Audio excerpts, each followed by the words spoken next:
അമരമാകണമെൻ്റെ രാത്രം, വിശ്വവിശ്രുതി നേടണം, നിഖില വൈഭവ പൂർണ്ണമാവണമെവിടെയും ജനജീവിതം.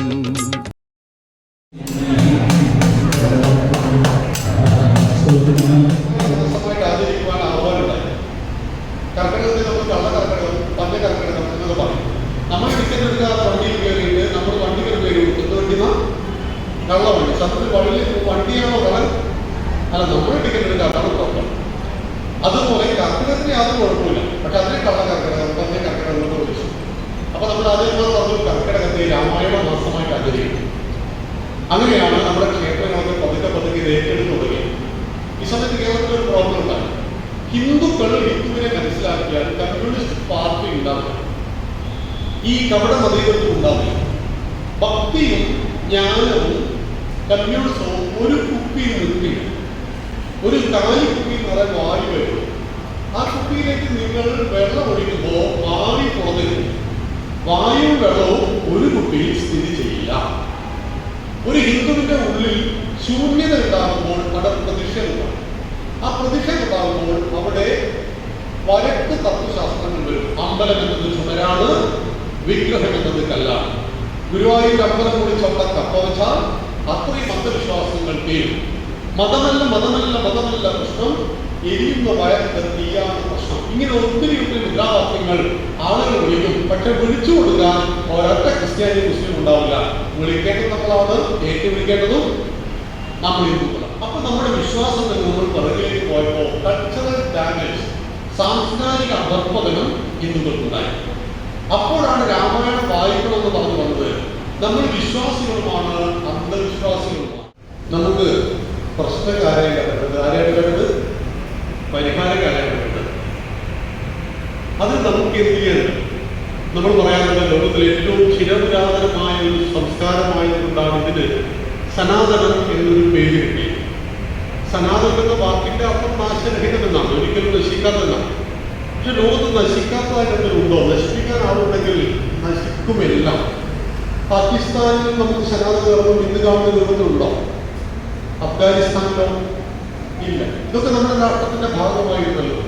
ഗാന്ധാര ദേശമാണ് ഇന്നത്തെ അഫ്ഗാനിസ്ഥാൻ, പഞ്ചാബ് ദേശമാണ് ഇന്നത്തെ പാകിസ്ഥാൻ, ബംഗാൾ ദേശമാണ് ഇന്നത്തെ ബംഗ്ലാദേശ്, ബ്രഹ്മപ്രദേശമാണ് ഇന്നത്തെ മ്യാൻമാർ, കുബേരയുടെ സാമ്രാജ്യമാണ് സ്വർണ്ണമയൂർ ലങ്ക. ഇതൊന്നും ഭാരതത്തിലൊന്നും ഇല്ലല്ലോ. ഇന്ന് 64 ദശലക്ഷം ചതുരശ്ര കിലോമീറ്ററാണ് അഖണ്ഡ ഭാരതത്തിന്റെ വലിപ്പം. ഇന്ന് നമ്മുടെ പ്രിയപ്പെട്ട മോദിജി ഭരിക്കുന്ന രാജ്യത്തിന്റെ വലിപ്പം 36 ദശലക്ഷം ചതുരശ്ര കിലോമീറ്ററേ ഉള്ളൂ. പറഞ്ഞു മഹത്തായ ഗാന്ധാരദേശം, പറഞ്ഞു മഹോദാര ബ്രഹ്മപ്രദേശം, മുറിഞ്ഞിട്ട് വീണു മനോരംഗലങ്ക, മഹാദേവി കാലിലെ പക്ഷിലങ്ക എന്ന് കവി വേദനയോടുകൂടി പാടിയിട്ടുണ്ട്. ഇങ്ങനെ മഹത്തരമായ ഒരു സംസ്കാരം ഇന്ന് 36 ദശലക്ഷം ചതുരശ്ര കിലോമീറ്ററിൽ ഒതുങ്ങി നിൽക്കുകയാണ്.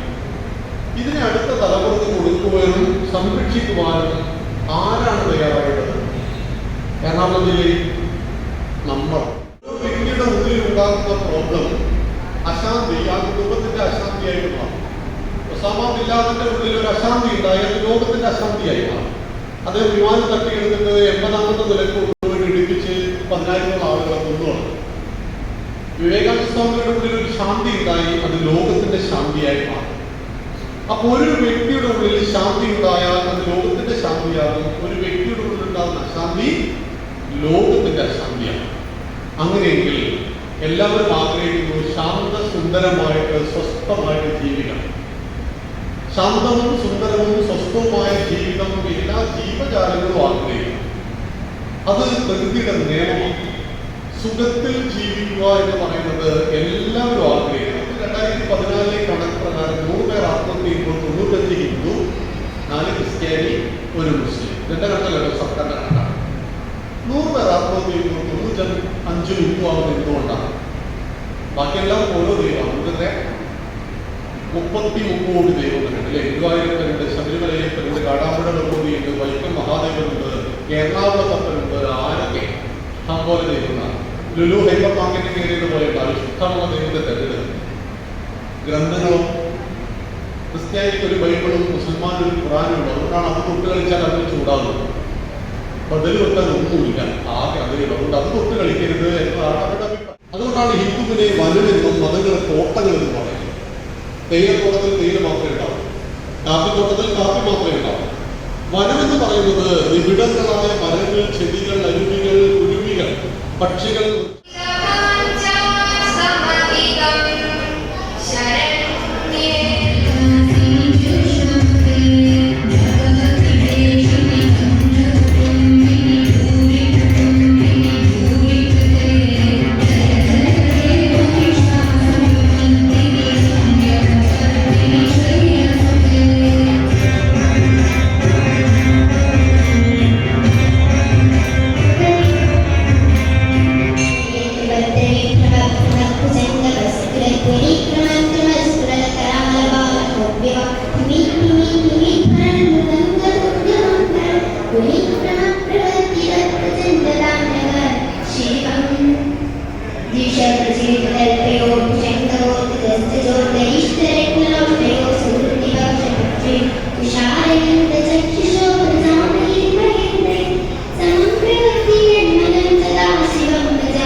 Jire